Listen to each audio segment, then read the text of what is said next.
let's talk about um, Daniel Marcos. Was another speaker.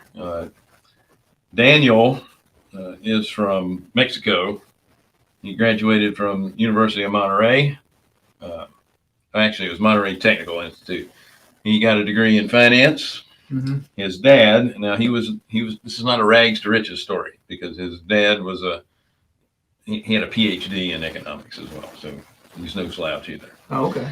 But when he was a very young boy, probably 7, 8 years old, the family went to visit an uncle in Texas.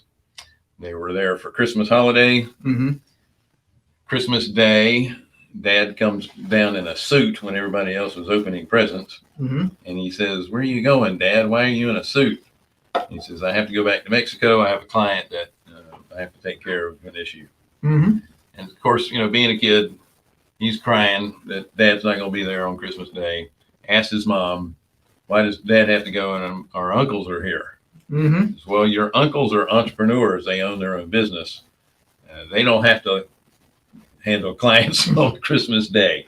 Yeah. So he thought right then that day, that's what I'm going to do when I grow up. I'm going to own my own business. So when he got out of school, he was offered a position in Hong Kong in '98 when they were signing the treaty over from England, and he was essentially the liaison between Mexico and Hong Kong folks, financial institutions. So he did that for a couple of years, and he hated it because, again, he was working for someone. He was not an entrepreneur. He has an entrepreneurial spirit. Mm-hmm. So he quit his job, moved back to Mexico, and started and I'll just call it an E-trade kind of a business in Latin America. So he was the first one. He said back in those days, if you just had a .com at the end of your business, anybody will give you money to start this thing up. Wouldn't it be A-trade for speaking Spanish? All right, smart Alex. I don't speak Spanish, so I wouldn't know. Okay. So he set this company up. He had Chase, Lehman, Goldman, all those people were backing him. Mm-hmm. So he had tons of investment to get this thing off the road, or off the ground rather. And he ended up merging with a Brazilian company in about a year. Yeah.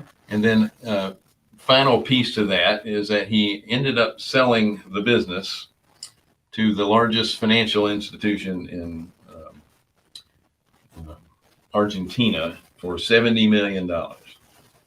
Now, he was 25 years old when this happened. Mm-hmm.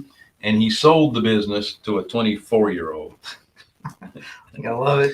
And this was at the end of almost 2000. Mm-hmm. Wasn't quite 2000. Yeah. So he sold it at the peak. And then a few months later, you had the .com crash. Yep, exactly. And the 24-year-old was not real happy with his purchase.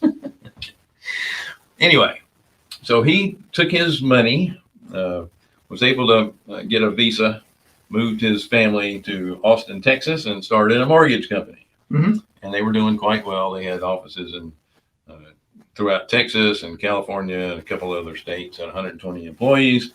And then in July of 2007, he gets a call from his bank, happens to be JP Morgan Chase, and said, those loans that you just closed yesterday, we're not funding them. And all those loans in your pipeline, we're not funding those either. Yep. So he had to shut that business down. Of course, that was the start of the mortgage collapse. Mm-hmm. He had to shut that business down. He had several $1 million in his bank account that converted to minus $1 million. He was now $1 million in debt because he had to pay to get out of the leases and whatnot. And worse than that, he had to go back and tell his wife, no longer do we have a couple of million in the bank. We owe $1 million, and I've had to shut the business down. And our visa was attached to us owning the business here, so now we have to move back to Mexico. Oh, geez, yeah.